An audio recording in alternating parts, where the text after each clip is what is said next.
સમાચાર વિસ્તારથી આજે સમગ્ર દેશમાં ઈદનો તહેવાર મનાવવામાં આવી રહ્યો છે ત્યારે સુરત શહેરમાં રહેતા મુસ્લિમ સમાજના લોકોએ પણ ઈદનો તહેવાર ભારે હર્ષોલ્લાસથી બનાવ્યો હતો તો પહેલા તેઓએ નમાઝ અદા કરી હતી અને ત્યારબાદ સૌ કોઈ એકબીજાના ગળે મળ્યા હતા। સુરત શહેરના પ્રાચીન ઈદગાહ ખાતે અંદાજિત 1 લાખથી વધુ મુસ્લિમ ભાઈઓ દ્વારા સમૂહમાં નમાઝ અદા કરવામાં આવી હતી। રમઝાન ઈદના પાક પર્વને લઈ મુસ્લિમ સમાજમાં ખુશીનો માહોલ જોવા મળ્યો હતો અને સુરત શહેરમાં રહેતા મુસ્લિમ સમાજના લોકોએ શાંતિના માહોલમાં આ પર્વની ઉજવણી કરી હતી। સુરત શહેરના પ્રાચીન ઈદગાહ ખાતે સૌ મુસ્લિમ સમાજના મિત્ર વર્તુળ, પરિવારજન અને સગા સંબંધીઓએ ગળે મળી રમઝાન ઈદના પાવન પર્વની શુભકામનાઓ પાઠવી હતી। આ પર્વને લઈ જ્યારે સમગ્ર દેશમાં મુસ્લિમ સમાજના લોકો ભારે હર્ષોલ્લાસથી મનાવતા હોય છે ત્યારે તેમના માટે વ્યવસ્થાઓ પણ ગોઠવાતી હોય છે। તેનો સંધાને આજરોજ સુરત શહેર પોલીસ દ્વારા સમગ્ર શહેરમાં ચાપતો બંદોબસ્ત ગોઠવાઈ દીધો હતો। ક્યાં કોઈને હાલાકીનો સામનો ન કરવો પડે તે બાબતે પણ સુરત પોલીસ નજર રાખી હતી।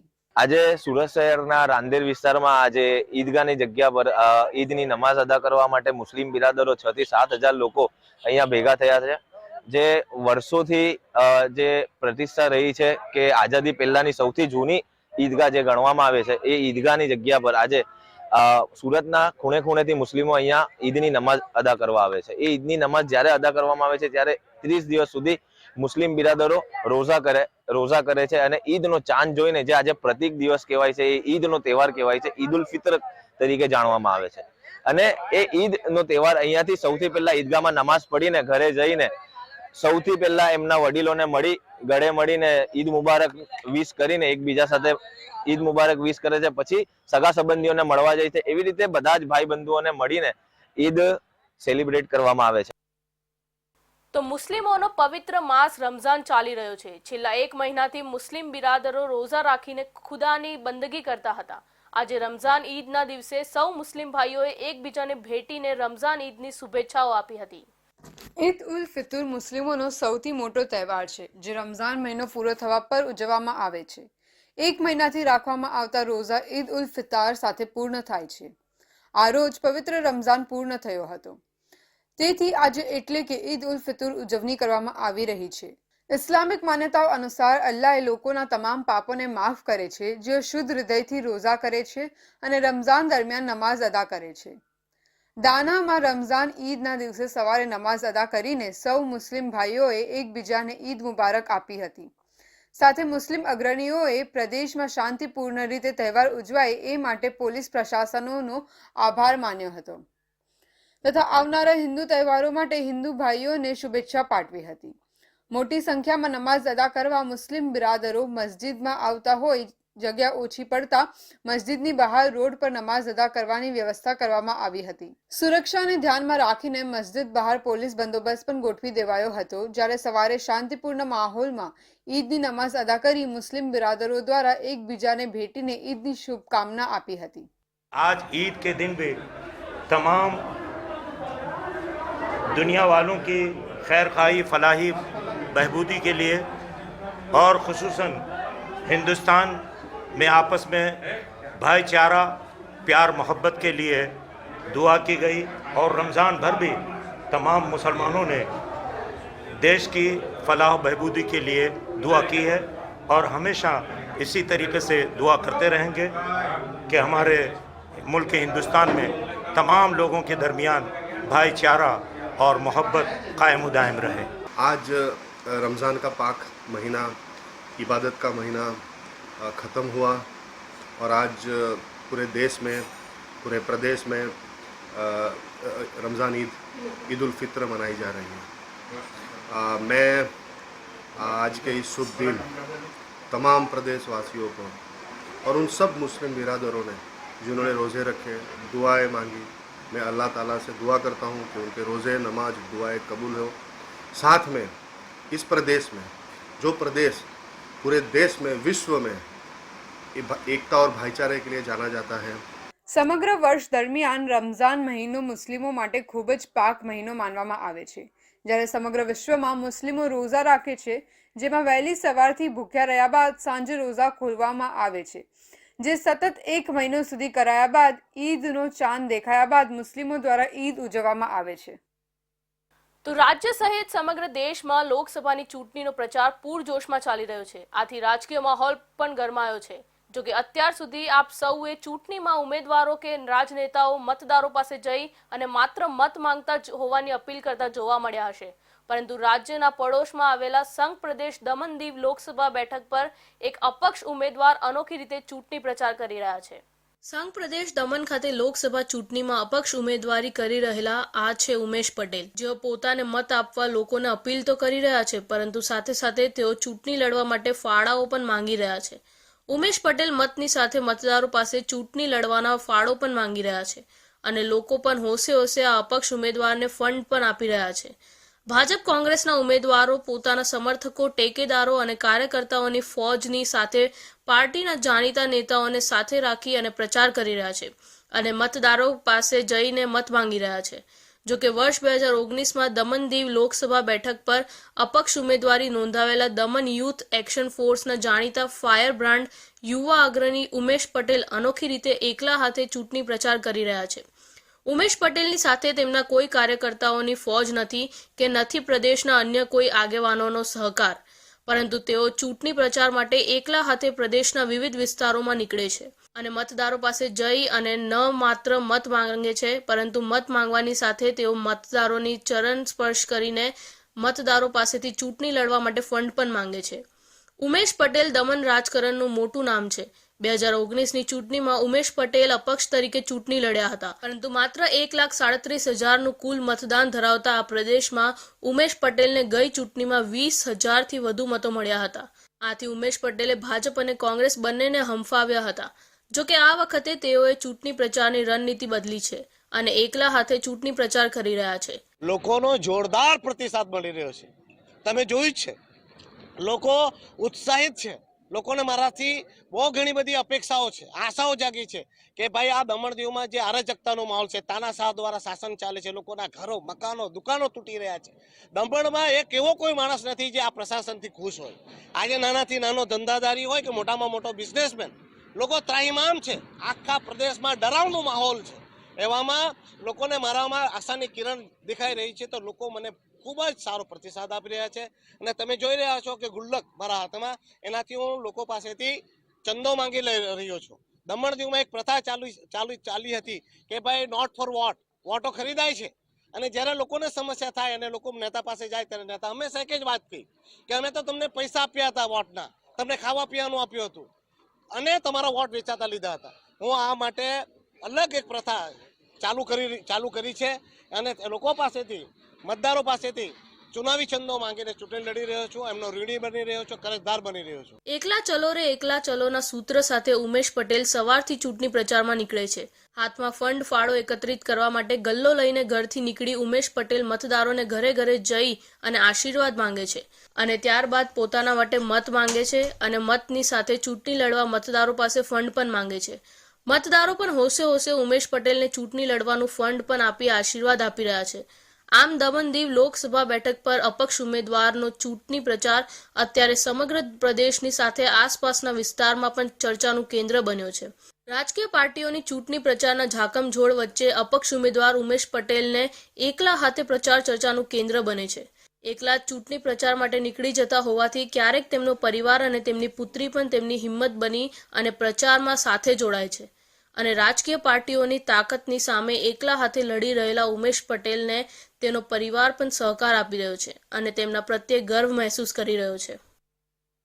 તો સુરતના વીઆર મોલના મેઇલ પર બોમ્બના ધમકીભર્યા મેઇલ તપાસમાં યુરોપના ફિનલેન્ડનું આઈપી એડ્રેસ સામે આવ્યું છે. જો કે પોલીસને એવી આશંકા પણ છે કે આ મેઇલ મોકલવા વીપીએન વર્ચ્યુઅલ પ્રાઇવેટ નેટવર્કનો ઉપયોગ કરાયો છે. વીપીએન નેટવર્કનો ઉપયોગ ભારતના જ કોઈ રાજ્યમાંથી થયો હોઈ શકે છે, જેથી સાયબર ક્રાઇમની ટીમ ગુપ્ત રાહે તપાસ કરવા રવાના થઈ છે. ગતરોજ સુરતના સૌથી મોટા વીઆર મોલમાં બોમ્બથી ઉડાવી દેવાના ધમકીભર્યા ઈમેલ મળવાની બાબતે સાયબર ક્રાઇમ દ્વારા તપાસ કરતા આ ઈમેલ ફિનલેન્ડના આઈપી એડ્રેસથી આવ્યો હોવાનો ખુલાસો થયો છે અને આ ઈમેલ મોકલવા માટે વીપીએન એટલે કે વર્ચ્યુઅલ પ્રાઇવેટ નેટવર્કનો ઉપયોગ કરાયો હોવાની પણ પોલીસને શંકા છે. જો કે આ બાબતે અધિકારીઓએ કોઈ ફોડ પાડ્યો નથી. ટૂંકમાં કોઈ ટીખળખોરે ડરાવવા માટે આવા ઈમેલ VPN વડે એન્ડ ટુ એન્ડ પ્લેટફોર્મ પરથી કર્યા છે. બોમ્બથી ઉડાવી દેવાની ધમકીનો ઈમેલ દેશની અલગ અલગ 52 જગ્યાઓ પર કરાયો હતો. હાલમાં સાયબર ક્રાઇમે VR મોલને મળેલા ઈમેલ આધારે તેના IP address, server, email registration સહિતની વિગતો મેળવવા માટે તજવીજ શરૂ કરી છે. VPN એ સર્વિસ પ્રોવાઈડર છે, જેમાં પેઇડ અને અનપેઇડ બંને હોય છે. આ નેટવર્ક ઉપયોગ કરનાર પોતાનું IP એડ્રેસ છુપાવવા માટે કરે છે, જેથી યુઝર્સ જ્યારે ઇન્ટરનેટ સાથે VPN નેટવર્કથી કનેક્ટ થાય છે, આથી કોઈ પણ વ્યક્તિનું ઓરિજિનલ IP એડ્રેસ જોઈ શકાતું નથી. જો કે પોલીસ ધારે તો VPNના પ્રોવાઈડર્સ પાસેથી જે તે IP એડ્રેસ મેળવી શકે છે. ત્યારબાદ આ IP એડ્રેસના આધારે જે તે ઇન્ટરનેટ કંપની પાસેથી માહિતી મેળવી ગુનેગાર સુધી પહોંચી શકાય છે. ટૂંકમાં કોઈ ટીખળખોરે ડરાવવા માટે આવા ઈમેલ કર્યા છે અને બોમ્બથી ઉડાવી દેવાની ધમકીનો ઈમેલ દેશની અલગ અલગ 52 જગ્યાઓ પર કરાયો હતો. હાલમાં સાયબર ક્રાઇમ VR મોલને મળેલા ઈમેલ આધારે તેના IP address, server, email registration સહિતની વિગતો મેળવવા માટે તજવીજ હાથ ધરી છે. તો ગાંધીનગરના નાયબ કલેક્ટર તરીકે ખોટી ઓળખ આપનાર મહિલા સામે વધુ એક ગુનો સારોલી પોલીસે દાખલ નોંધ્યો છે, જેમાં ચીટર મહિલા સારોલી પોલીસ સ્ટેશનમાં મોબાઈલ સ્નેચિંગની ફરિયાદ કરવા આવી ત્યારે નાયબ કલેક્ટર હોવાની ઓળખ આપી હતી. નકલી ડેપ્યુટી કલેક્ટર બનીને લોકો સાથે ઠગાઈ કરતી મહિલાએ જ્વેલરના 12.50 લાખ ઠગ્યાનો મામલો હજી શાંત નથી થયો. એ સાથે અન્ય એક કેસ આ મહિલા વિરુદ્ધ નોંધાવા પામ્યો છે, જેમાં ચીટર મહિલાએ મોબાઈલ સ્નેચિંગની ખોટી ફરિયાદ નોંધાવવા માટે સારોલી પોલીસ સ્ટેશન ખાતે નાયબ કલેક્ટરની ઓળખ આપીને પોલીસ સ્ટેશનમાં હોબાળો મચાવ્યો હતો, જેના કારણે પોલીસે તાત્કાલિક તપાસનો દોર શરૂ કરી આરોપીને પકડી પાડી મોબાઈલ જપ્ત કર્યો હતો. જેમાં ચીટિંગના ગુનાની આરોપી મહિલા હેતલ સંજય પટેલ 30મી માર્ચે અડાજણ ખાતેથી રિક્ષામાં બેસી વ્યારા વતન જઈ રહી હતી. તે વેળાએ રસ્તામાં સહારા દરવાજાથી કડોદરા રોડ પર જતા બાઇક પર આવેલા બદમાશોએ તેનો મોબાઈલ હાથમાં ઝૂંટવી ભાગી ગયા હતા. ધોરણ 12 સુધી ભણેલી હેતલ પટેલે પોતે નાયબ કલેક્ટર હોવાનો દમ મારી પોલીસ સ્ટેશનમાં ભારે છમપછાડા કર્યા હતા. હજુ પણ આ મહિલા સામે બીજા ગુનાઓ નવસારી જિલ્લામાં દાખલ થઈ શકે છે. ઉપરાંત ચીખલીના ગુનામાં પણ તે વોન્ટેડ છે. છેલ્લા વર્ષ 2016થી તે નોકરી અપાવવાના નામે તો કેટલી જગ્યાઓ પોતે સરકારી ઓફિસર બની ચીટિંગ કરવામાં માહિર છે. તો હવે તાપી જિલ્લા સ્થિત પદમડુંગરી ઇકો ટુરિઝમ ખાતે વન વિભાગે અને સ્થાનિક આદિવાસી મહિલાઓ દ્વારા એક ઓર્ગેનિક વૈદિક રેસ્ટોરન્ટની શરૂઆત કરવામાં આવી છે, જેમાં નાગલી અને ઓર્ગેનિક શાકભાજીઓનું મિશ્રણ કરીને પિઝા તેમજ નૂડલ્સ બનાવવામાં આવી રહ્યા છે, જે ત્યાં ઇકો ટુરિઝમ પર ફરવા આવતા પર્યટકો માટે એક નવું ઓર્ગેનિક અને સ્વાસ્થ્યવર્ધક ભોજન ધીમે ધીમે આકર્ષણનું કેન્દ્ર બની રહ્યું છે. આદિવાસી બહુલ વસ્તી ધરાવતા તાપી જિલ્લામાં આવેલા ઇકો ટુરિઝમ પોઈન્ટ એવા પદમડુંગરી કેમ્પ સાઇટ પર જિલ્લા વન વિભાગ દ્વારા ઇકો ટુરિઝમ પોઈન્ટની આસપાસ ગામોમાં વસવાટ કરતા લોકો, જેમાં પણ ખાસ કરીને અહીંની આદિવાસી બહેનોને ઘર આંગણે રોજગારી મળી રહે અને અહીં આવતા પર્યટકોને સ્થાનિક સ્વાસ્થ્યપ્રદ ભોજન મળી રહે તે ઉદ્દેશ્યથી ઇકો ટુરિઝમ સાઇટમાં વૈદિક રેસ્ટોરન્ટ શરૂ કરી છે. અહીં સંપૂર્ણ આ વિસ્તારની આસપાસના ગામોમાં મળતા મિલેટ્સ અને ઓર્ગેનિક શાકભાજીમાંથી બનેલ વ્યંજન અહીં આવતા પર્યટકોને પીરસાય છે.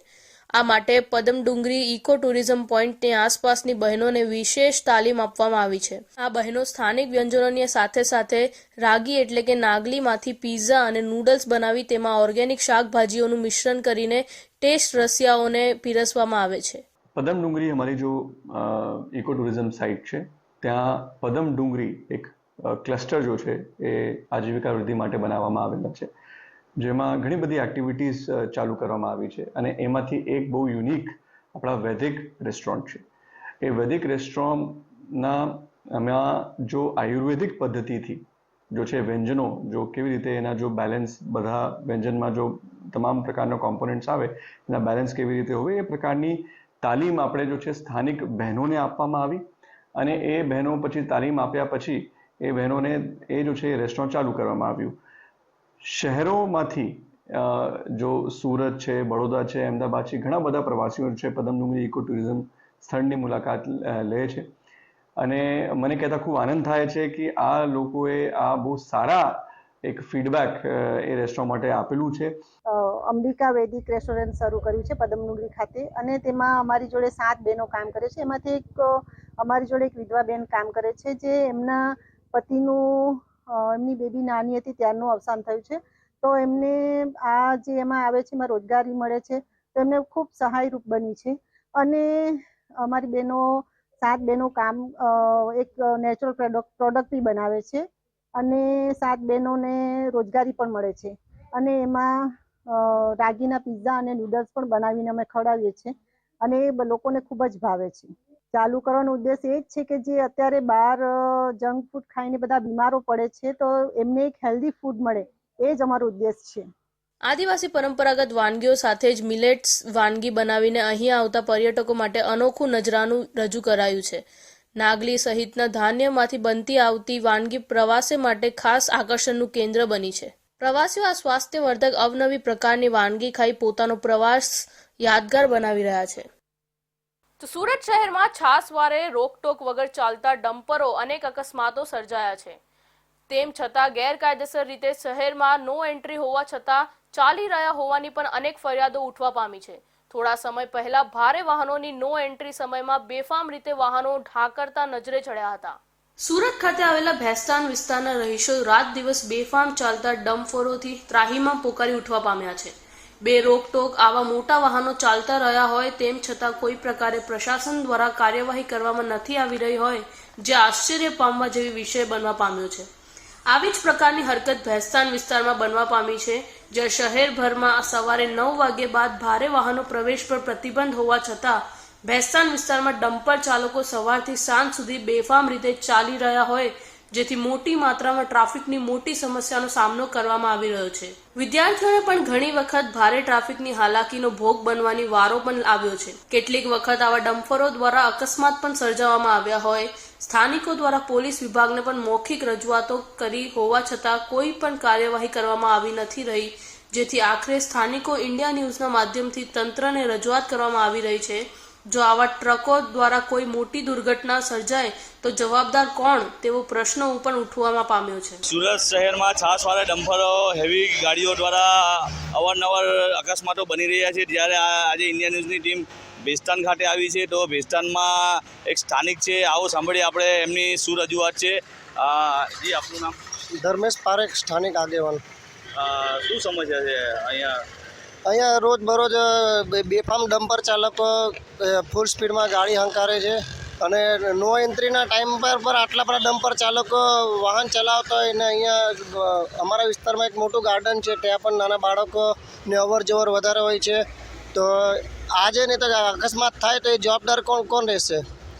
રજૂઆત કરવા છતાં પણ કોઈ કાર્યવાહી થતી નથી.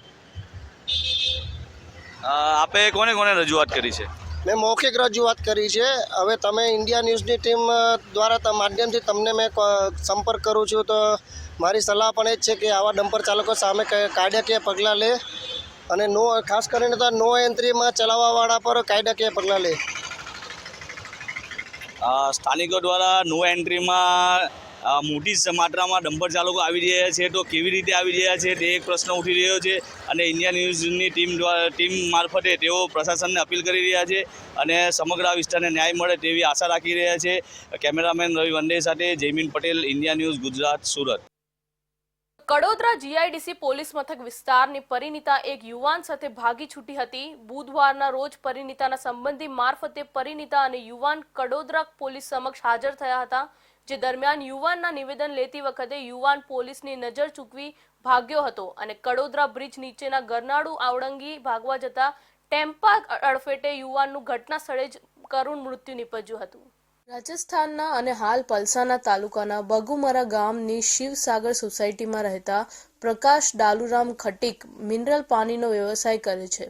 પ્રકાશ ખટીક કડોદરા ખાતે રહેતી એક 2 પુત્રીની માતાને લઈ ભાગી છૂટ્યો હતો, જેને લઈને પરિણીતાના પરિવારજનોએ કડોદરા પોલીસમાં જાણ કરતા બુધવારના રોજ પ્રકાશના સંબંધી પ્રકાશ ખટીક અને પરિણીતાને લઈ કડોદરા ચોકી પર પોલીસ સમક્ષ હાજર થયા હતા, જે દરમિયાન પોલીસે પરિણીતાનું નિવેદન લઈ પરિણીતાનો કબજો તેના પતિને સોંપ્યો હતો અને પ્રકાશ ખટીકનું નિવેદન લીધું હતું.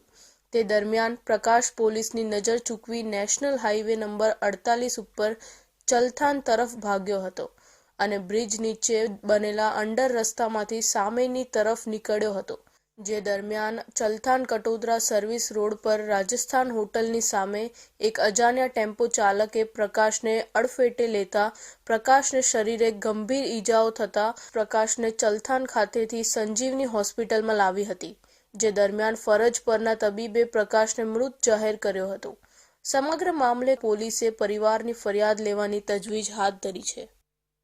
તો સુરતમાં સ્વાઇન ફ્લૂનો કેસ ફરી એકવાર સામે આવ્યો છે, જેમાં આશરે 80 વર્ષીય વૃદ્ધા જે ડિંડોલીમાં રહે છે અને છેલ્લા ઘણા સમયથી તબિયત ખરાબ હતી ત્યારે સિવિલ હોસ્પિટલ ખાતે ચેકઅપ કરતા રિપોર્ટ પોઝિટિવ આવ્યો છે. આ મામલે તંત્ર દ્વારા જ્યાં તે વૃદ્ધ મહિલા રહેતી હતી ત્યાં તપાસનો ધમધમાટ શરૂ કરાયો છે. સુરત શહેરના ડિંડોલી ખાતે રહેતી 80 વર્ષીય વૃદ્ધ મહિલાની તબિયત છેલ્લા ઘણા સમયથી ખરાબ હતી, ત્યારે સારવાર અર્થે ખાનગી હોસ્પિટલ બાદ સિવિલમાં ગઈ હતી, જ્યાં સિવિલના ડોક્ટરોએ તેની તપાસ કરતા તેમાં સ્વાઇન ફ્લૂની અસર જોવા મળી હતી. ત્યારે રિપોર્ટ કરાતા વૃદ્ધ મહિલા સ્વાઇન ફ્લૂ પોઝિટિવ આવતા તંત્ર દોડતું થયું છે, જેના કારણે ઘણા સમય બાદ ફરી એકવાર સુરત શહેરમાં ફરી એકવાર સ્વાઇન ફ્લૂએ દસ્તક દીધી હોવાનું ખુલવા પામ્યું છે. સ્વાઇન ફ્લૂની અસરો દેખાતા આરોગ્ય વિભાગ દ્વારા તપાસનો ધમધમાટ શરૂ કરાયો છે.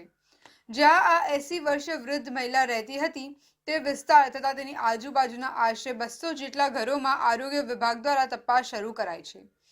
હાલ આ મામલે આરોગ્ય વિભાગ એક્શન મોડમાં છે અને આવનારા સમયમાં સ્વાઇન ફ્લૂનો કેસ અન્ય કોઈમાં ન દેખાય તે માટે આરોગ્ય વિભાગે તપાસ પણ શરૂ કરી છે. સિઝનલ ફ્લૂ એ સ્વાઇન ફ્લૂ છે અને એની અંદર ગળાની અંદર દુખાવો થવો, તાવ આવવો, ખાંસી આવવી એ પ્રકારના લક્ષણો છે. અત્યારે છેલ્લો કેસ આપણને ડિંડોલીની અંદર 80 યર્સની ફિમેલ જે છે તેમાં જોવા મળ્યું છે. સ્વાઇન ફ્લૂ ચોક્કસપણે એની ટ્રીટમેન્ટ છે, સારવાર છે, ટેમીફ્લુ નામની દવા છે, એટલે કોઈ પણ પ્રકારની ચિંતા કરવાની જરૂર નથી.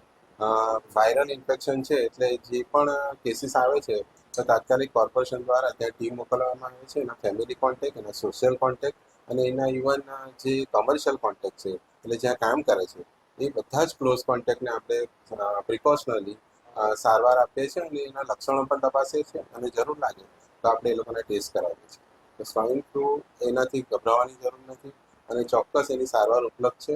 અને ફક્ત જે આપણે અગાઉ કોવિડ વખતે પણ ધ્યાન રાખતા હતા કે ખાંસી આવે અથવા છીંક આવે ત્યારે આપણે હાથમાં રૂમાલ રાખીએ અથવા બીજી તરફ મોં કરીએ, એ પ્રકારના સામાન્ય જે પ્રિકોશનલ મેઝર્સ છે અથવા વારંવાર હાથ ધોઈએ એ લેવાથી આપણે આનાથી અટકાવી શકીએ છીએ. હાલમાં ગરમીનો પ્રકોપ વધતા રોગચાળામાં વધારો નોંધાયો છે અને સરકારી હોસ્પિટલો અને સાથે જ ખાનગી હોસ્પિટલોમાં દર્દીઓની સંખ્યા એકાએક વધી રહી છે. ત્યારે આરોગ્ય વિભાગે પણ સાવધાની રાખવા માટે નવી ગાઈડલાઈન બહાર પાડી છે. તો એસટી બસમાં અપડાઉન કરતી યુવતીને એસટી ડ્રાઈવર દ્વારા લગ્નની લાલચ આપીને પ્રેમ જાળમાં ફસાવીને અનેકવાર દુષ્કર્મ આચર્યનો ગુનો પોલીસ ચોપડે નોંધાયો છે. પોલીસે યુવતીની ફરિયાદ આધારે એસટી ડ્રાઈવરની ફરિયાદ નોંધીને આરોપીની ધરપકડ કરી છે. પ્રેમ જાળમાં ફસાવીને દુષ્કર્મ કરવાની વધુ એક ઘટના પોલીસ ચોપડે નોંધાઈ છે, જેમાં એસટી બસ ચાલકે મહિલાને મુસાફરી દરમિયાન પ્રેમ જાળમાં ફસાવી 1.5 વર્ષ સુધી અનેકવાર દુષ્કર્મ આચર્યા બાદ લગ્ન નહીં કરીને તરછોડી દેવાતા મહિલાએ પોલીસ ફરિયાદ કરી હતી. એસટી બસના ચાલકે યુવતીને લગ્નની લાલચ આપી શારીરિક સંબંધ બાંધી તરછોડી દેતા અઠવા પોલીસે ચાલક સામે ગુનો નોંધ્યો છે. પોલીસે જણાવ્યું કે 27 વર્ષીય યુવતી વઘઈમાં રહે છે અને તે સગ્રામપુરા ખાતે પ્રાઇવેટ કંપનીમાં નોકરી કરી અહીં જ ભાડાના મકાનમાં રહેતી હતી. યુવતી એસટી બસમાં વઘઈથી અપડાઉન કરતી હતી ત્યારે ચાલક સાથે મુલાકાત થઈ હતી. ચાલકે તેને લગ્નની લાલચ આપી પ્રેમજાળમાં ફસાવી હતી. છેલ્લા 1.5 વર્ષથી આરોપીએ યુવતીને ડુમ્મસ, મગદલા અને સગ્રામપુરામાં ભાડાના મકાનમાં અને ગેસ્ટ હાઉસમાં લઈ જઈ શારીરિક સંબંધ બાંધ્યા હતા. જ્યારે યુવતીએ તેને લગ્નની વાત કરી ત્યારે તેને ના પાડી હતી, જેના કારણે મામલો પોલીસમાં પહોંચ્યો હતો. એસટીના ચાલક મહેન્દ્રએ આવી જ રીતે બીજી યુવતીને પણ પ્રેમ જાળમાં ફસાવી હોવાની વાત ભોગ બનેલી યુવતીએ પોલીસ સમક્ષ કરી છે. યુવતીએ અઠવા પોલીસમાં ફરિયાદ આપતા ચાલક મહેન્દ્ર જીવલુ ભોયા સામે રેપનો ગુનો નોંધી ધરપકડ કરી છે. આરોપી અને યુવતી બંને અપરિણિત છે. છેલ્લા 1.5 વર્ષથી આરોપીએ યુવતીને ડુમ્મસ, મગદલા અને સગ્રામપુરામાં ભાડાના મકાનમાં અને ગેસ્ટ હાઉસમાં લઈ જઈ શારીરિક સંબંધ બાંધ્યા હતા. તો સુરતના કાપોદ્રા વિસ્તારમાંથી ગેરકાયદેસર રીતે ગેસ રિફિલિંગ કરવામાં આવતા નેટવર્કનો પર્દાફાશ કરવામાં આવ્યો છે. ઇલેક્ટ્રોનિક્સ એન્ડ ગેસ સર્વિસની આડમાં ઘરેલું ગેસ સિલિન્ડરમાંથી અન્ય સિલિન્ડરમાં ગેસ રિફિલિંગ કરવામાં આવતું હતું. પોલીસે દુકાન પર છાપો મારી સમગ્ર નેટવર્ક ઝડપી પાડ્યું હતું અને 2 આરોપીની ધરપકડ કરી કાયદેસરની કાર્યવાહી હાથ ધરી છે. સુરતમાંથી ફરી એક વખત ગેરકાયદેસર રીતે કરવામાં આવતું ગેસ રિફિલિંગ ઝડપાયું છે. કાપોદ્રા વિસ્તારમાં આવેલા દીનદયાળ વસાહતમાં ગેરકાયદેસર ચાલતા ગેસ રિફિલિંગ કૌભાંડનો પર્દાફાશ થયો છે. કાપોદ્રા પોલીસને માહિતી મળી હતી કે દીનદયાળ વસાહતમાં આવેલા ચામુંડા ઇલેક્ટ્રોનિક સર્વિસની આડમાં ગેરકાયદેસર રીતે ગેસ રિફિલિંગ કરવામાં આવી રહ્યું છે. જે માહિતીને આધારે પોલીસે અહીં છાપો માર્યો હતો. દરમિયાન ઇલેક્ટ્રોનિક્સ એન્ડ ગેટ સર્વિસની દુકાનમાં ચાલતું ગેરકાયદેસર ગેસ રિફિલિંગ ઝડપી પાડ્યું હતું. પોલીસે અહીં રેડ કરી પ્રકાશ ઘટિક અને ભેરુલાલ ખટિક નામના 2 ભાઈની ધરપકડ કરી છે. પકડાયેલ બંને આરોપીની તપાસ કરતા પોલીસને જાણવા મળ્યું હતું કે બંને આરોપીઓ ચામુંડા ઇલેક્ટ્રોનિક્સ એન્ડ ગેસ સર્વિસની આડમાં ઘરેલું ગેસ સિલિન્ડરમાંથી અન્ય સિલિન્ડરમાં ગેરકાયદેસર ગેસ રિફિલિંગ કરી આપતા હતા. બજાર ભાવ કરતાં વધુ ભાવ લઈને બંને આરોપીઓ જેની પાસે ગેસ સિલિન્ડર રજીસ્ટર નથી તેવા વ્યક્તિઓને ગેસનું વેચાણ કરતા હતા. કાપોદ્રા પોલીસને બંને આરોપીની ધરપકડ કરી દુકાનમાંથી અલગ અલગ કંપનીના ગેસ રિફિલિંગ સિલિન્ડર, ખાલી સિલિન્ડર, ગેસ રિફિલિંગ મશીન સહિતનો મુદ્દામાલ જપ્ત કરી કાયદેસરની કાર્યવાહી હાથ ધરી છે. તો આ હતા આજના બુલેટિનના મહત્વના સમાચાર. ફરી મળીશું નવા સમાચાર સાથે. ત્યાં સુધી જોતા રહેજો ઇન્ડિયા ન્યૂઝ ગુજરાત.